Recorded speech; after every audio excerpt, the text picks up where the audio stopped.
Hello everyone, we're going back to Hand and Killer7 for another reading. So far, we've read about the multifoliate personae phenomenon, we've read about where the heaven smiles come from. This time, however, we're going to be talking about a subject that's a lot more dry. We're going to be learning about the history of Ishizaka Corporation. Ishizaka, or ISZK, ISZK, is something that we've seen multiple times throughout the game on a variety of electronics. And you might wonder, what do those letters mean? We even had an entire level that took place in ISZK Land, an amusement park made by ISZK Corporation. So, who is ISZK Corporation? Where do they come from? What are they about? That is what this reading is about. It's another article by Jack Foley, our favorite journalist in the world of Killer7. Let's listen. The History of Ishizaka Corporation, The Past and Future of ISZK Group, by Jack Foley.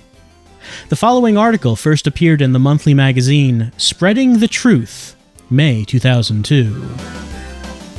The origins of the ISZK Group, aka Ishizaka Corporation, was a corporation named Ishizaka Electronics, established September 1959 in Hoya City, Tokyo.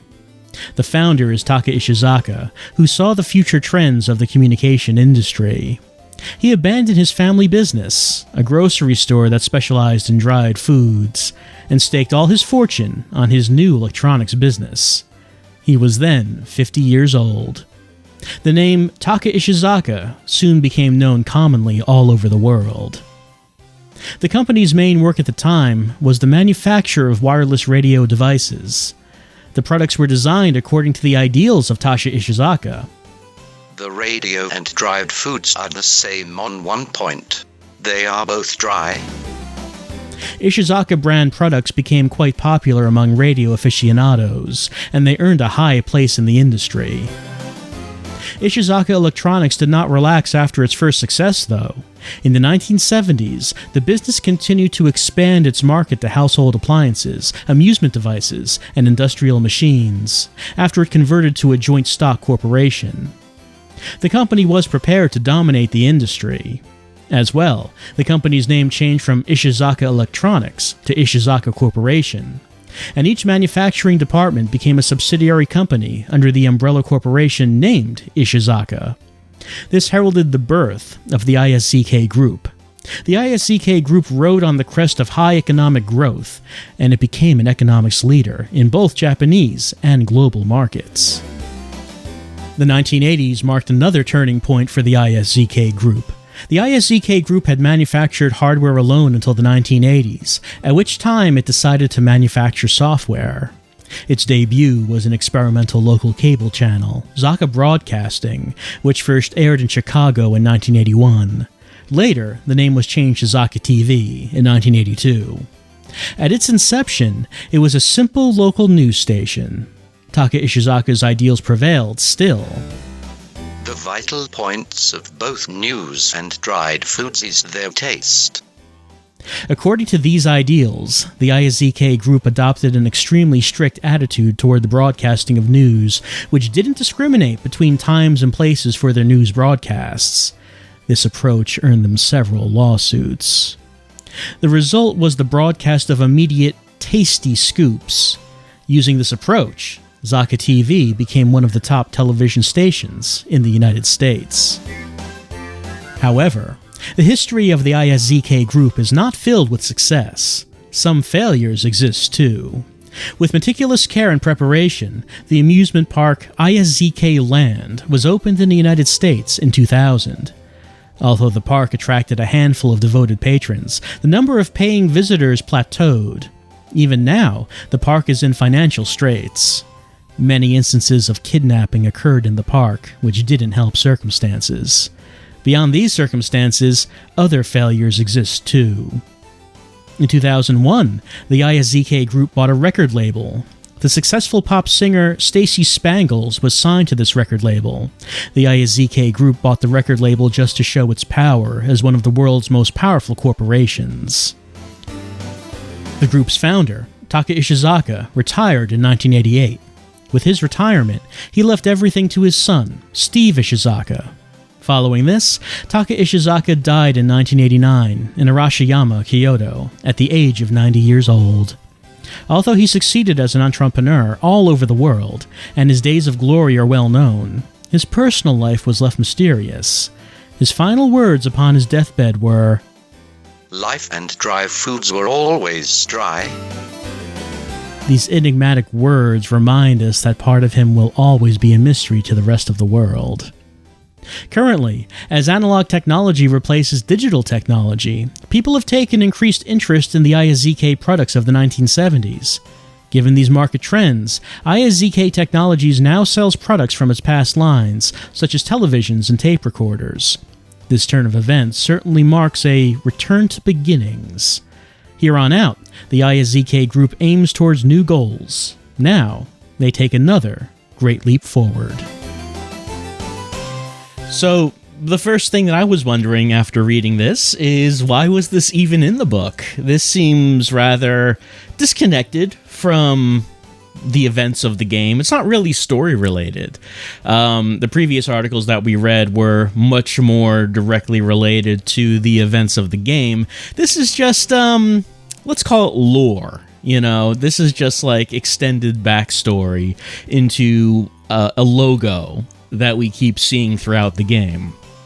And I guess really the main things to take away from this are, one, the reference to ISZK Land. It didn't do well. It's a successful corporation. They tried to create their own amusement park, which is kind of weird, because that would be kind of like, I don't know, like Philips making their own amusement park, or maybe Panasonic. You want to go to Panasonic Land? Let's go there. I mean, Panasonic has all of the lovable cartoonish icons that the children love. So that seems like an odd thing for an electronics corporation to do, but they did, and predictably it did not do well. But it also does mention that many instances of kidnapping occurred in the park, which didn't help circumstances. Weird, right? It's like you have this amusement park in which a whole lot of kids just constantly get kidnapped from, and maybe people don't want to go there. Maybe that's not where people want to spend their time. I don't know.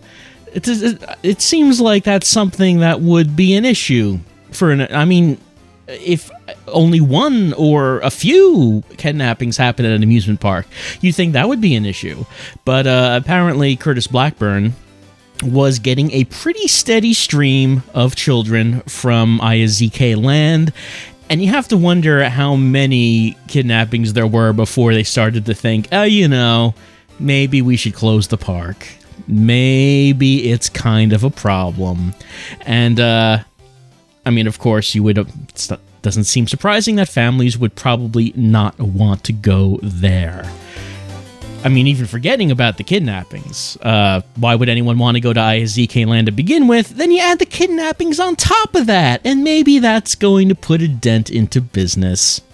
Another thing to note is that it mentions that ISZK Group bought a record label, which Stacey Spangles was under. And as we all know, Stacey was the one who was giving that concert that blew up in Cloudman. You remember that Stacey concert?